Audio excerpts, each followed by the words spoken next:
C'est Noël, pour toujours, l'hôtel de Sunset Harbor, tome 8, écrit par Sophie Love, lu par Audrey.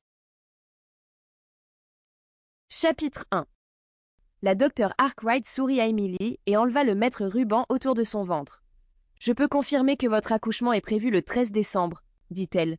Vous êtes à 37 semaines maintenant et officiellement à terme. Emily regarda Daniel et sourit. C'était tellement excitant de savoir que dans seulement 3 semaines, la petite Charlotte allait les rejoindre. Ils s'assirent tous et la docteure Arkwright continua. « Plus de vol, dit-elle à Emily. Si vous planifiez une lune de miel prénatale, je crains que vous ne puissiez pas le faire à l'étranger. » Lune de miel prénatale, dit Emily en riant. Je n'ai jamais entendu parler de ça. La docteure gloussa en réponse.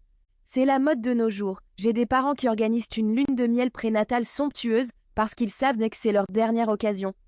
Emily trouva l'idée amusante. Avec tout ce qui se passait à l'auberge, il était très peu probable qu'il puisse y trouver le temps, sans parler de l'argent, même s'il voulait partir en vacances. La docteure frappa dans ses mains. On a fini ici. Super, dit Emily en sautant du siège. Oh, j'allais oublier, j'ai quelque chose pour vous. Elle sortit le dernier album de Roman de son sac à main. Il avait été ravi de le signer pour la docteure et absolument amusé en même temps. La docteure Arkwright vit ce qu'Emily tenait et devint tout rouge. Elle le prit précipitamment.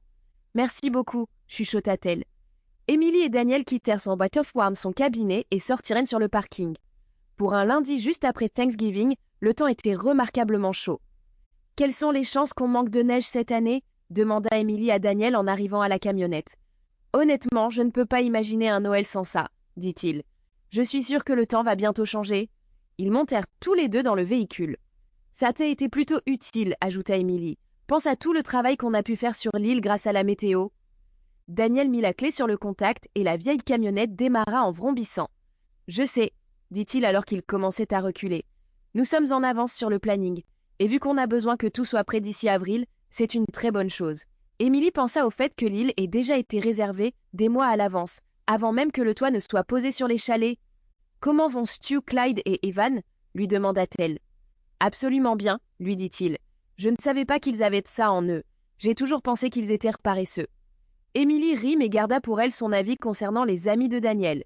Elle s'était attachée à eux au fil des semaines durant lesquelles ils avaient travaillé en échange du gîte et du couvert, mais cette première impression qu'ils dégageaient allait être difficile à ébranler. « Je suis contente qu'ils travaillent dur, » dit-elle à Daniel. « Nous aurons désespérément besoin de tirer des revenus de l'île si les choses continuent comme ça. » Daniel jeta un coup d'œil vers elle. « C'est si grave que ça ?» Emily grimaça. « Oui, malheureusement, nous n'avons pas eu de réservation pour l'hiver. En fait... » Sample complete. Ready to continue?